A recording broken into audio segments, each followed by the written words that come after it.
এর রাতে উত্তপ্ত হয়ে উঠল ঢাকা এবং ঢাকার ধানমন্ডিতে ৩২ নম্বর বাড়িতে ফের হামলা চালালো বিক্ষোভকারীরা।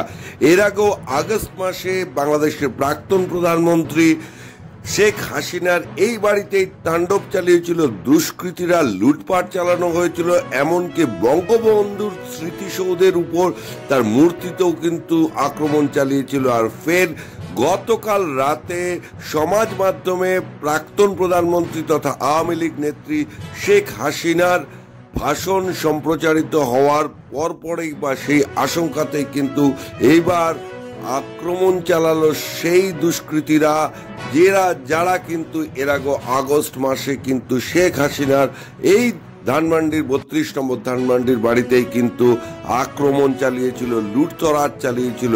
যতই মোহাম্মদ ইউনূস সরকার দাবি করুন বাংলাদেশে শান্তি শৃঙ্খলা যে নেই, আরো একবার বেআব্রু হয়ে পড়ল এই আক্রমণের মধ্যে দিয়ে।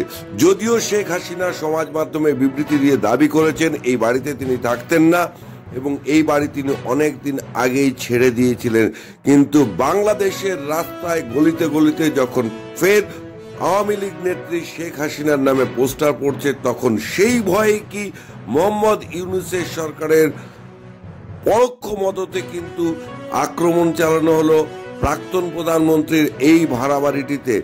এখন নানান মহল থেকে যেভাবে মোহাম্মদ ইউনূস সরকারের উপর কূটনৈতিক চাপ বাড়ছে, তারপরেও কিন্তু সমাজ মাধ্যমে শেখ হাসিনা সক্রিয় হতেই কি ভয় পেলেন মোহাম্মদ ইউনূস?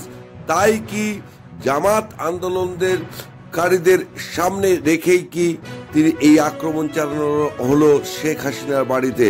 নানান প্রশ্ন তুলছেন বিভিন্ন কূটনৈতিক মহল, নানান কথা বলা হচ্ছে, তবে শেখ হাসিনা যে একটুও পিছিয়ে আসতে রাজি নন সেটাই বোঝা যাচ্ছে।